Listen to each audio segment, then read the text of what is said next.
골로새서 1장 23절부터 29절까지입니다.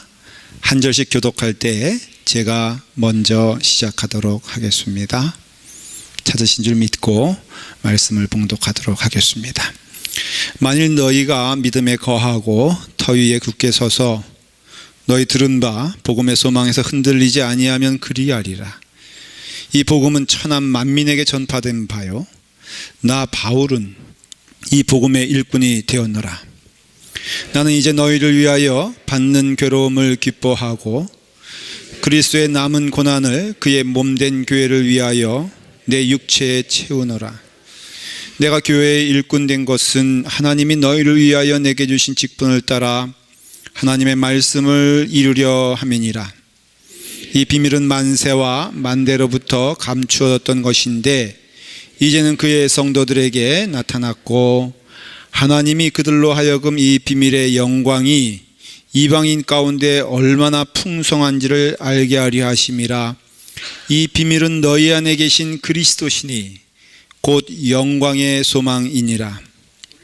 우리가 그를 전파하여 각 사람을 권하고 모든 지혜로 각 사람을 가르침은 각 사람을 그리스도 안에서 완전한 자로 세우려 함이니라. 다 같이 함께 읽겠습니다. 이를 위하여 나도 내 속에서 능력으로 역사하시는 이의 역사를 따라 힘을 다하여 수고하노라. 아멘. 기도합니다.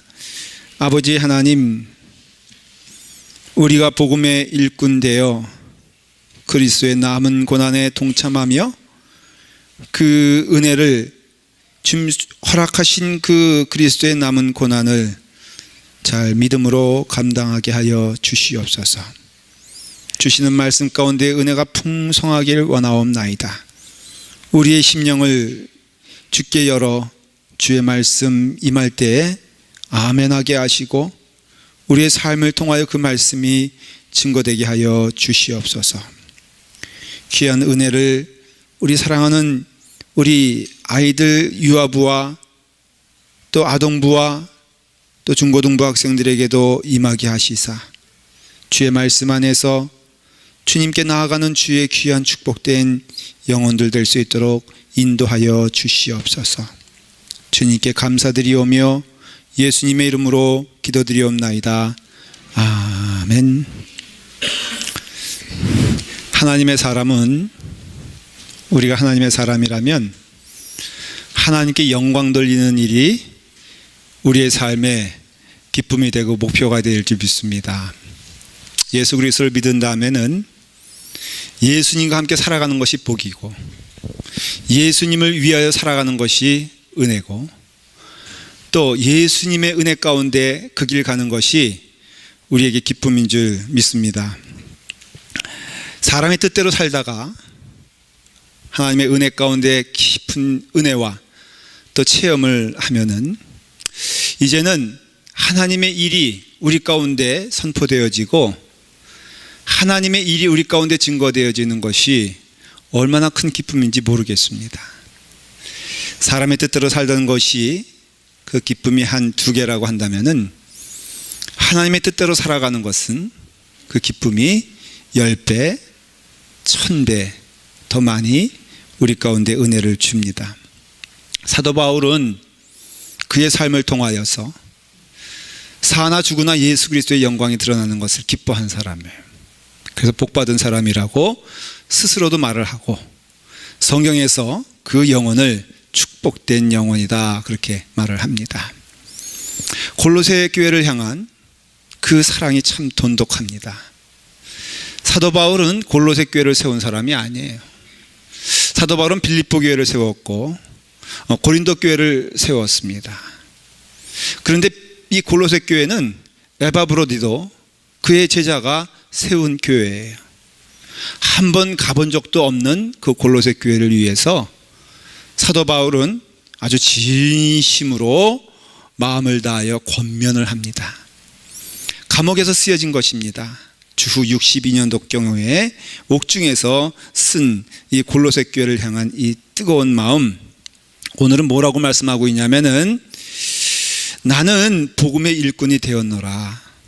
그래서 복음의 일꾼이 되어서 이제 너희를 위하여 받는 괴로움을 개의치 아니하고 오히려 기뻐하고 내 삶을 통하여서 이제는 그리스도의 남은 고난을 위하여 살아가는 자가 되겠노라. 이 말들은요, 사실은 이 편지를 받는 골로새 교인들에게도 동일하게 주시는 말씀이에요. 여러분들도 그리스도의 남은 고난에 참여하는 자가 되십시오. 이 말씀은 우리 라팔마 교회를 향해서도 동일한 말씀이 됩니다. 그리스도의 남은 고난에 참여하는 성도가 되십시오. 분명코 남은 고난이 있다는 것이죠. 우리 가운데 고난이 있다는 것입니다. 여러분, 예수 그리스도를 믿으면은 우리의 삶 가운데 늘 모든 것이 형통하다. 성경은 그렇게 가르쳐주지 않거든요. 우리 가운데 예수 그리스도를 믿고 은혜 가운데 구원받으면은 모든 일이 범사에 잘 될 것이다. 그렇게 말씀하지도 않습니다. 오히려 고난이 예수 그리스도를 영접한 다음에 너에게 임한다라고 말하고 있습니다. 근데 고난이 너희에게 임하는데 우리는 그 고난을 생각하면 그 고난이 축복이라고 생각하는 경우가 절대 없습니다. 그런데 하나님의 말씀은 너희에게 임하는 고난, 예수 그리스도의 이름으로 너희에게 당해지는 고난, 너희에게 임하는 고난은 축복이다라고 말하고 있어요. 그래서 성경적으로 말씀드리면은 여러분 축복받기를 간절히 기도합니다 하면 아멘 하시잖아요. 이제 아멘을 하는 거예요. 여러분들에게 축복이 임하기를 간절히 축원합니다. 네, 목소리가 기대보다는 조금 작아서 한 번 더 하겠습니다. 여러분들에게 축복이 임하기를 간절히 축원합니다 하면은 그것은 고난 가운데 거하기를 간절히 축원합니다, 이런 뜻이거든요. 자, 이번에도 아멘 하셔야 됩니다. 하나님의 축복인 고난 가운데 거하기를 간절히 축원합니다. 뭐 돈 안 든다고 막 아멘 남발하는데 이거 하나님 나라 가면 다 이거 이제 계산이 됩니다. 예수 그리스도 믿어 고생 엄청 하시길 간절히 축원을 드립니다. 그런 내용입니다. 오늘 말씀은 다른 것이 아니라 우리가 예수 그리스도의 은혜 가운데 남은 고난이 있다 이거예요. 이것은 예외 없이 하나님의 자녀들에게 주시는 축복의 말씀이라고 분명히 성경은 기록되어 있기 때문에 이 남은 고난에 대한 우리의 분명한 고백과 결단이 없이는 결심이죠. 왜냐하면은 사도 바울도 29절에 이 쭉 고난에 대한 이야기를 하면서 이렇게 말하잖아요. 이를 위하여 나도 내 속에서 능력으로 역사하시는 이의 역사를 따라 힘을 다하여 수고하는, 예수 그리스도 믿는 것이 어떤 의미에서는 성령님의 인도하심과 감사함으로 나가는 길은 분명한데 힘을 다하여 수고해야 되는 것이 있다는 것을 기억하셔야 돼요. 그 힘을 다하여 수고하는 것은 예수 그리스도의 남은 고난에 동참하는 거예요. 근데 이것이 그리스도의 남은 고난이라는 것이 사실은 우리가 좀 이해하기 어렵습니다. 이 말뜻은요, 남은 고난이라는 것은 무슨 뜻이냐면은 늦게 오는 고통, 이런 뜻이에요. 여러분, 우리가 한 대 딱 맞았어요. 맞는 즉시 아픕니까? 맞은 다음에 아픕니까? 예? 맞는 즉시 아파요? 맞은 다음에 아파요? 예, 맞은 다음에 아픈 거거든요. 한 대 떡 때렸어. 그러면 하는 사람이 어디 있어요? 맞고 내가 맞았구나 묵상하고 그런 다음에 생각해 본 다음에 맞았네, 이게 맞잖아요. 아프네, 이게 나중에 오거든요. 마찬가지로 사실 이 원어를 살펴보면은 예수 그리스도께서 경험하고 당하신 고난을 우리도 예수 그리스도를 믿은 다음에 팔로우업, 쫓아가서 그 고난 가운데 거하게 된다, 그런 뜻입니다.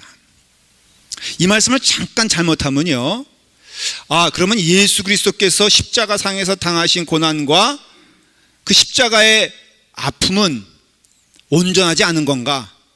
우리가 뭔가 좀 도와서 예수님의 고난이 팔, 그 다음에 우리의 고난이 한 둘 정도 이렇게 합해져 가지고 온전한 10을 이루나 보다라고 이해하면 안 된다는 거예요.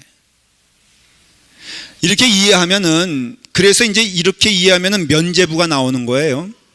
면죄부가 뭡니까? 지옥 가 있는 내 친지와 어떻게 보면 내 부모와 같은 나와 가까운 영혼들이 지금 지옥에 가 있어. 너무너무 안타깝잖아요. 근데 이 면죄부라는 헌납, 이 면죄부라는 헌신을 통해서 지옥 가 있던 내 가까운 영혼들이 헌금이 딱 떨어지는 순간에 천국 갈 수 있다고 가르치는 게 면죄부예요. 그걸 천주교에서 말하면은 바로 너희의 행위를 통하여서 너희의 영혼이 천국으로 갈 수가 있고, 너희의 친지와 부모가 지옥에 있던 영혼이라도 천국 갈 수 있다고 때로는 가르쳤어요. 그게 바로 80대 20인 거예요. 여러분 물어볼게요. 만일 그렇게 해서 내 지옥 가 있는 내 친지가 천국 갔다면은 그 지옥에서 천국 간 것에 대한 원인은 누구 때문입니까? 무엇 때문입니까? 예? 자, 다시 물어볼게요. 면죄부를 샀어. 그랬더니 지옥에서 천국 갔어. 뭐 때문에 천국 간 거예요? 면죄부 때문에? 면죄부는 누가 샀어? 내가 샀어. 그러면 누가 천국 보낸 거예요? 내가 보낸 거라 이거예요. 말이 돼, 안 돼? 안 되죠. 근데 그렇게 생각해서 면죄부 엄청 샀거든요.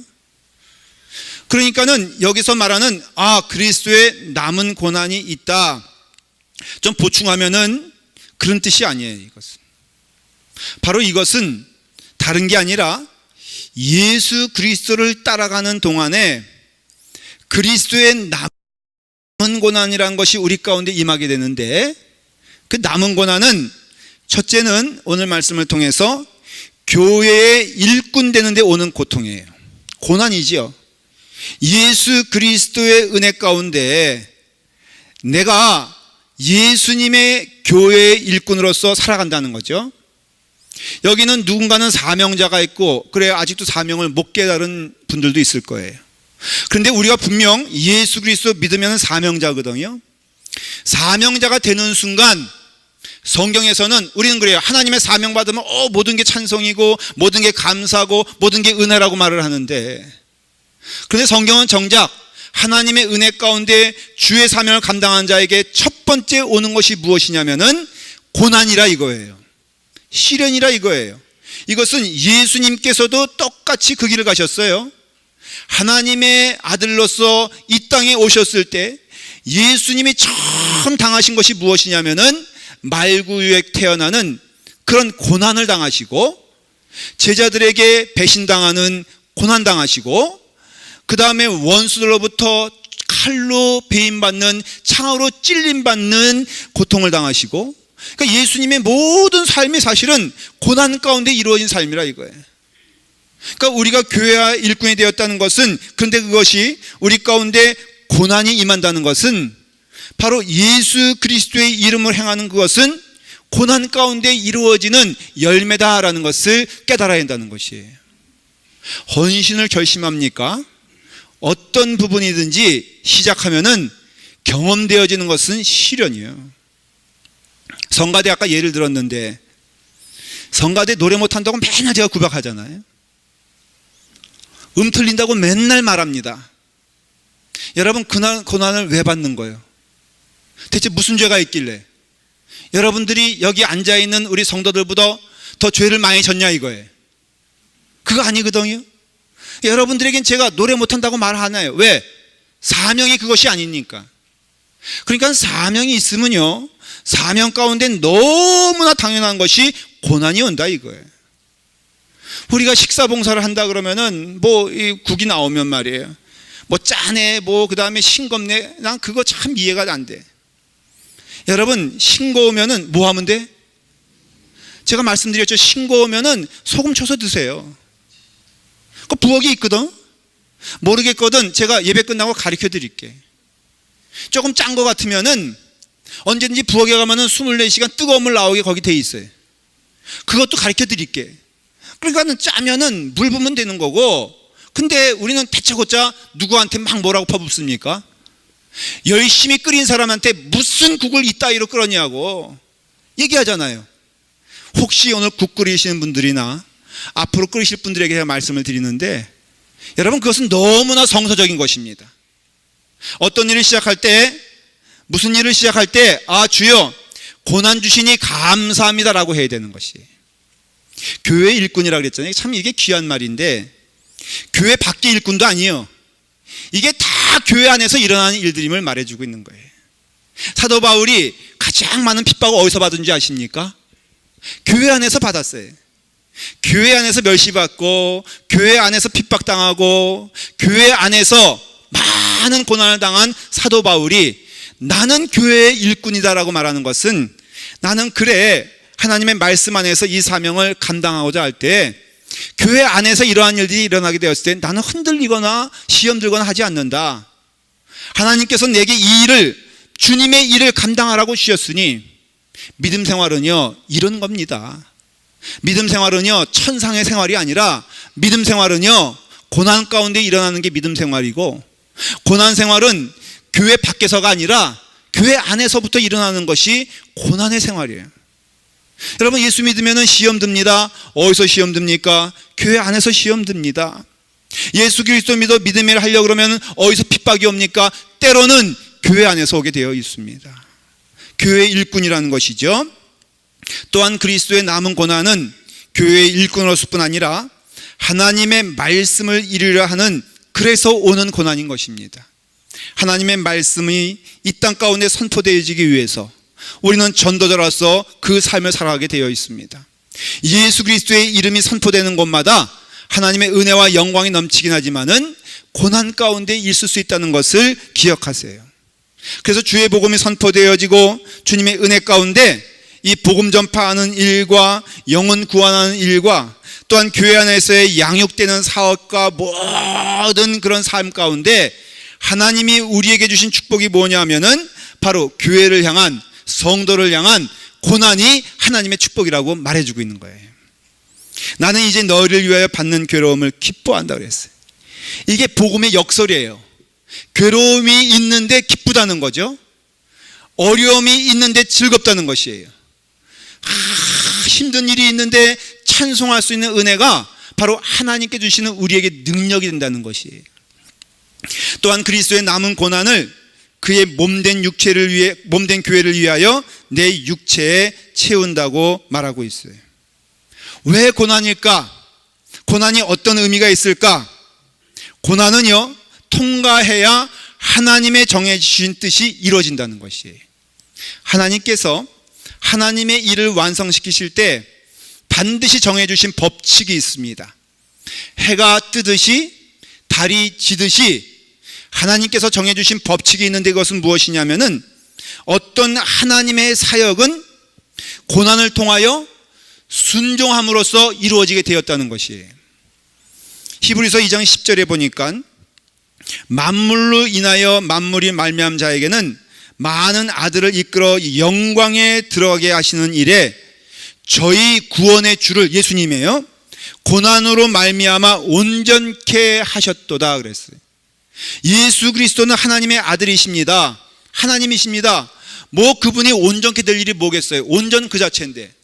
그런데 그 사역이 온전의 길로 들어가기 위해서는 반드시 고난의 길을 통과해야 된다고 예수님을 통하여 말씀해 주시는 것이에요. 히브리서 5장 8절에 그래서 그가 아들이시라도 말하고 있잖아요.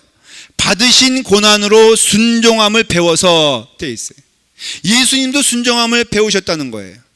예수님의 사역은요, 여러분, 온전하게 이루어진다는 그 뜻은 바로 예수님의 사역이 예수님의 순종과 고난에 대한 아멘을 통하여서 그의 사역이 온전하여졌다는 것입니다. 하나님께서 정해주신 뜻이 있는 거예요. 이거는 필연코 여러분들이 하나님의 사역자가 돼서 하나님의 일을 할 때 분명히 경험되어지는 것은 고난인 것을 알 수가 있습니다. 또 고난이 귀한 이유는 고난이 있어야 하나님의 성품이 드러나는 기회가 되는 것이에요. 여러분, 오래 참음과 사랑과 용서가 하나님의 성품입니다. 근데 이와 같이 오래 참음은 어디서 일어나게 됩니까? 고난 가운데 일어나게 돼 있는 거예요. 여러분, 고난이 없는데 무슨 오래 참음이 필요합니까? 온유함이 필요합니까? 용서가 필요합니까? 사랑이 필요합니까? 그러니까는 고난이 있을 때 우리는 이것이 하나님의 성품이 드러나는 축복의 기회라고 믿어야 한다는 것이에요. 예수 그리스도의 일을 하는 성도 여러분, 주님의 일을 가는 사역자 여러분, 아니 예수 그리스도 안에서 구원받아서 이제 주님의 길을 가기로 결심한 여러분들에게는 고난이 사실은 하나님께 대한 우리의 심령을 고백해야 되는 것이고, 하나님의 성품이 우리 가운데 증거되어지는 것은 오직 고난을 통하여서 드러나게 되어 있다는 것이에요. 여러분, 고난을 통해서 우리는 하나님의 살아계심을 증거하고 또한 선포하게 되어 있습니다.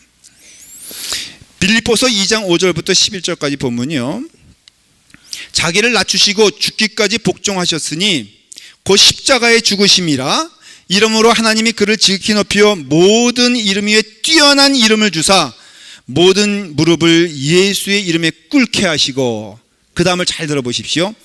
모든 입으로 예수 그리스도를 주라 시인하여 하나님 아버지께 영광을 돌리게 하셨나이다. 모든 입으로, 이 모든 입이란 뜻은 내가 이제 하나님의 자녀로서 하나님의 길을 가잖아요.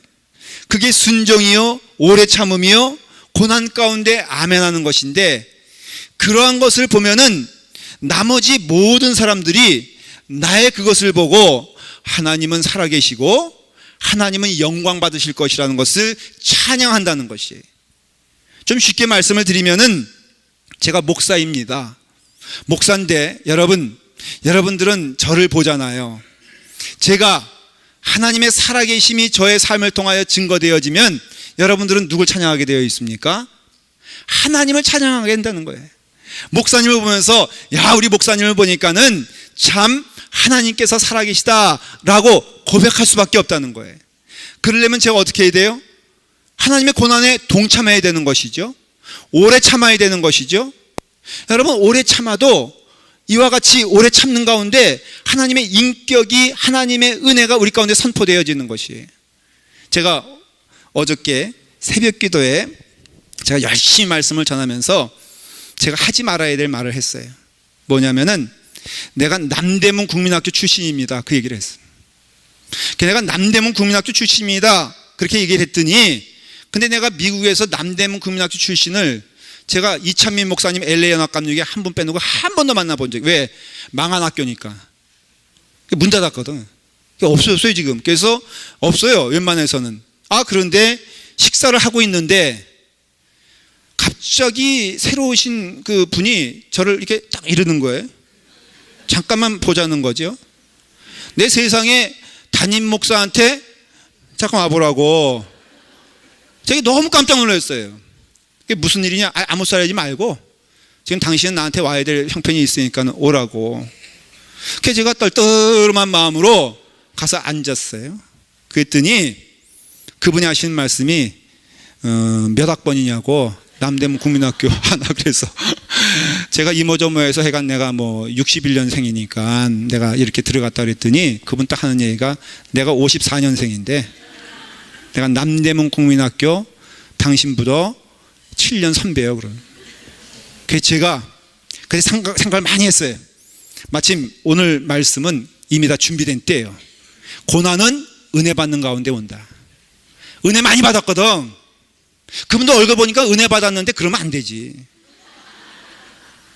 여러분, 목사의 학번을 물어보지 마시고 딱 그러는 거예요. 내가 선배다. 갑자기 제가 선배님, 모든 게 우리 한국 사회는 뭐예요? 선배면 죽어야 되고 그 다음에 동양이면은 무릎 꿇어야 되는 거잖아요. 그래서 제가 아유 선배님 순종함으로. 근데 그분의 얼굴이요 갑자기 환해지는 거예요. 뭘 봤어? 하나님의 영광을 본 거예요. 뭐를 통해서? 순종함을 통해서. 우리 은혜로 왔어요. 그래서 할렐루야 아멘. 근데 그것도 습관이 돼서 오늘도 밥 먹는데 잠깐 와보라고 그러면은 안 되지. 고난은요 하나님의 영광을 드러낼 수 있는 좋은 기회라고 저는 믿습니다. 여러분, 순종함으로써 하나님께 영광 돌릴 때 많은 나머지 사람들이 그런 말이에요. 모든 입으로 예수 그리스도를 주라 시인하여 하나님 아버지께 영광을 돌리느니라. 능히, 이거는 실제적인 말씀이에요. 교회 안의 일꾼이라는 것은 그냥 우리가 살아가는 교회 안에서의, 여러분 좀 속된 표현을 말하면은, 세상 표현을 말하면 그냥 지지고 볶고 가면서 여기서 하나님의 영광 가운데 고난 가운데 있다라 할지라도 썽질 부리지 말고 고난 가운데 예수 그리스도의 십자가를 기억하고 묵상하면서 감사하게 되었을 때 좀 뒤에 쫓아오는 분들이, 야, 저분 보니까는 하나님의 영광이 드러나네, 하나님께서 살아계시네 라고 찬송하는 것이 은혜라 이거예요. 믿음 생활은요, 저 천상의 길이 아닙니다. 믿음 생활은요, 그냥 구름 위를 걷는 게 아니라 이 땅에서, 아니 멀리도 아니에요. 저는 그렇게 믿어요. 라팔마 교회에 속한 성도들은 이 라팔마 교회 안에서 치열하게 영적 싸움을 하고 있다 이거예요. 뭔 상처받을 일이 많고 말이에요. 입으로는 주님을 찬양한다고, 입으로는 하나님께 영광 돌린다 그러면서 내 영광 다 빼먹겠다고 말이에요. 그러지 말고 고난 가운데 우리 비록 예수 그리스도의 십자가만큼 그거 아니더라 할지라도 주님께서 명하신 그 사역을 우리 가운데 감당하게 되면은 그게 하나님의 성품이 우리 가운데 드러나, 오래 참기를 기뻐하시고 온유하기를 즐거워하시며 사랑으로 대하기를, 독생자 예수 그리스도를 우리에게 보내주시기까지 그 사랑으로 대하셨다면 우리 또한 그 사랑과 온유와 절제함과 기다림으로써 성도들을 대할 때 믿음이 좀 시작되는 초보의 약한 자들에게 하나님의 영광이 드러나고, 그런 우리의 믿음의 공동체가 됐을 때 이 땅에서 우리는 하나님의 영광이 증거되어지는 그런 성도와 교회가 된다는 것을 성경에서 말해주고 있는 것이에요. 여러분, 고난받을 때 왜 내게는 이렇게 말씀하지 마십시오. 왜냐하면 그것이 믿는 자의 증거가 되기 때문에 그렇습니다. 하나님의 선택받, 하나님의 은혜 가운데 구원받은 자는 고난이 우리 가운데 뭐예요? 필수일 수밖에 없고, 그 고난은요, 다른 것이 아니라 하나님의 뜻을 성취하기 위한 사명임을 기억하셔야 돼요. 여러분, 빛과 소금이라고 우리는 말하잖아요. 빛과 소금은 뭐예요? 자신이 없어져야지만이 드러나게 되어 있는 게 빛과 소금이에요. 빛과 소금은 자기를 주장해가지고는 빛과 소금이 될 수 없어요. 빛은요, 보십시오. 열심히 지금 빛은 자기를 태워 없어질 때까지 우리에게 빛된 것을 보여주지 않습니까? 소금은 뭐예요? 없어요. 여러분, 소금은요, 없어져야 은혜가 되는 거예요. 스테이크가 있잖아요. 스테이크에 우리가 소금을 이렇게 그냥 쳐서 드시잖아요. 그러면 소금 쳐서 드시면 여러분, 스테이크가 맛있어요? 소금이 맛있어요? 예? 저는 소금 맛있다는 사람, 그거 정상이 아니지. 다 누구나 동일하게 뭐가 맛있다 그래요? 스테이크가 맛있다 그러지 소금이 맛있다는 사람은 없어요. 여러분, 소금은 없어져야 맛인 거예요. 드러나면 안 돼요. 내가 이런 말씀을 일부할 때 열심히 했더니 설교 끝나고 예배 끝나더니 한 교인이 쓰거든요. 목사님 소금 좋아하세요? 그래? 아니, 그런 뜻이 아니었거든요. 무슨 내가 소금을 좋아해? 그냥 소금이 없어져야 된다 그랬더니 뜬금없이 와가지고 소금 좋아하세요? 저 브라질 소금 있는데 냉큼제가 그랬죠. 주세요 그랬어요. 예. 여러분, 이와 같이 소금이 되면 소금이 옵니다. 얼마나 감사해요. 저는 이것이 즐거움. 여러분, 제가 함께 누리는 즐거움을 부득불 간증처럼 얘기하면요, 없어질 때 참 재밌는 것이 예수 믿는 맛이에요.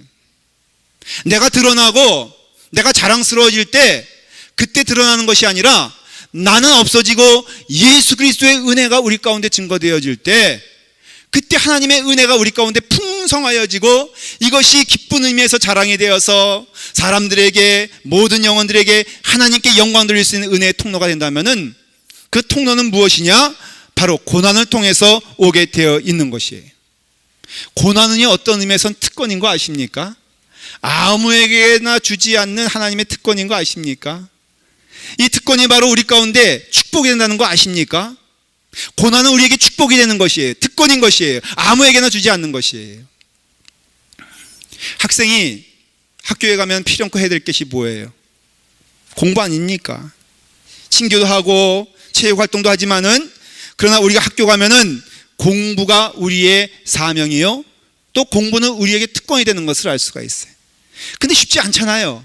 공부가 고난인 건 알고 있죠. 저는 제일 그냥 좀 이렇게 밉상인 게 뭐냐면, 공부가 취미라는 애들 보면 정말로, 그리고 또 뭐예요? 공부가 취미요, 또 공부가 제일 인생에 쉽대. 서울대학교 나온 친구가 뭐 어떤 책을 썼더라고요. 제가 제목만 보고 집어던졌어, 서점에서. 뭐라고 썼냐면은, 공부가 내게 있어서는 제일 쉬웠어요. 여러분, 여기 동의하시는 분 한 명도 없잖아요. 우리는 공부는 고난이요, 숙제는 아픔이요, 반드시 열매는 따라서 그 다음날 가면 선생님의 회초리가 기다리고 있는 것이 공부예요. 공부하는 게 너무너무 재미없었어요. 그랬는데 저희 집에 이제 옛날에는 그 시골에서 올라오는 그 처녀들 이제 올라와서 그 이제 가정부 생활도 하고 그러잖아요. 근데 저희 교회는 이제 교회 아버님이 목사님이니까 무작정 이 교회로 오신 분들 저희 집에서 뭐 몇 달 동안 같이 있으면서 그러면 조금 이렇게 도시락 싸는 거든 도와주기도 했어요. 가정부는 아니었어요. 근데 그 누나가, 저에겐 누나죠. 제가 그렇게 도시락 싸들고서 이렇게 막 학교 가려고 그러면요, 너무 부러운 듯이 그랬어요. 도민아, 너는 학교 가니 얼마나 좋냐. 내가 차마 누나니까 말을 못했는데 그렇게 좋으면 누나가 가. 그러니까. 근데 여러분 가만히 생각해 보니까는 공부, 학교는 아무나 가는 게 아니라 학생만 갈 수 있는 게 특권이에요. 그분은 학생이 아니니까 아무리 가고 싶어도 갈 수가 없어요. 여러분, 천사도 부러워할 일이 하나님의 일인 거 아십니까? 근데 그 하나님의 일이 고난이 99.9%한 거 아십니까? 그러니까 특권이니까 불평하지 마세요. 하나님의 저주가 임했다고도 얘기하지 마십시오. 하나님은 내게 무슨 억하심정이 있어서 왜 나를 고생만 시키는 거야? 여러분, 고생은요, 고생이 아니라 축복인 줄 믿으시길 바랍니다.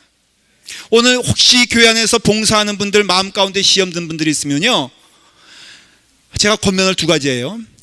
불평할 바에는 하지 마라. 왜? 줄 서서 기다리는 사람들 많다라는 거예요. 물론 이 말은 제가 그냥 생각하는 말이에요. 그만두란 말이 아닌 거 아시고 계시죠? 혹시? 두 번째는, 하나님의 축복은 이 일을 통해서 증거되어지고 내게 임하게 될 것이다. 그래서 괴로움을 기뻐한다는 것은, 이것은 수사적인 얘기 아니라 사도 바울이 하나님의 괴로움에 동참한다는 것은 정말 그것이 감사하고 기쁜 것을 고백하기 때문에 그래요. 특권이니까 또 하나 기억해야 될 것은, 이와 같이 하나님께서 축복하는 일이니까 중간에 포기하지 마십시오. 좀 맷집이 있길 간절히 축원을 드립니다. 하나님의 은혜 가운데 성령님이 우리 가운데 임하게 됐을 때는 내가 싸우는 것이 아니고 하나님께서 함께 해주시기 때문에 능히 이 고난 가운데 함께 하여 주실 것을 믿습니다. 여러분, 그리스도의 남은 고난이란 게 무엇이겠습니까? 우리 가운데 주님 같은 길을 따라가는 거 아니겠습니까? 주님은, 그는 어린 양이어서 순한 양같이 고난이 임하게 되었을 때 그 사명을 잊지 아니하고 묵묵히 순종함으로써 그 길을 갔던 것처럼, 우리에게도 충성된 자에게 요구되어지는 것은 순종이고, 고난 가운데 감사하며 하나님의 사역이 나의 사역을 통하여 이루어질 것을 믿고 온유하며 오래 참으며 기다리며 사랑으로 주님의 사역을 감당할 때, 이것은 우리에게 큰 축복이 되는 줄 믿습니다. 여러분, 사역은 곧 고난입니다. 사역은 이퀄 고난인 것입니다. 사역을 하자고 우리가 시작했을 때 고난 없는 게 어디 있겠습니까? 그러나 고난당할 때 나 괜히 했어 이것이 아니고, 고난당할 때 왜 이런 고난이 내게 올까 생각하지 아니하고, 당연히 주님의 축복은 고난을 통해서 오며, 우리 한 해 2017년도 주님의 은혜 가운데 시작할 때 범사에 감사란 뜻은 믿음을 가지고 우리가 고난 가운데라도 주님의 이름을 기뻐하며 즐거워할 때 많은 나머지 모든 사람들이 그것을 보면서 하나님께 영광 돌리는 축복이 우리 가운데 있기를 간절히 축원을 드립니다. 기도하겠습니다. 아버지 하나님, 감사합니다. 우리의 삶을 통하여 예수 그리스도의 은혜가 넘치게 하시며 하나님의 영광이 증거될 수 있도록 인도하여 주시옵소서. 우리의 삶이 교회의 일꾼 되게 하시고 주님의 사역자들 될 수 있도록 인도하여 주시니 감사합니다. 그러나 주님의 은혜 가운데 우리에게 주시는 고난을 축복으로 믿고 사명인 줄 믿고 주시는 은혜 가운데 그 사명을 잘 감당할 수 있도록 인도하여 주시옵시고 하나님께 영광 돌리길 원하옵나이다. 고난 가운데 순종함으로 하나님의 살아계심을 증거하고 하나님께서 인도하심을 증거하며 하나님께서 함께 하시는 일임을 이 세상에 선포하게 하여 주셔서 나머지 모든 영혼들이 주님께 나와 하나님을 영광 돌리며 하나님께 나아가는 주의 백성 될 수 있도록 축복하여 주시옵소서. 예수님의 이름으로 기도드리옵나이다. 아멘. 우리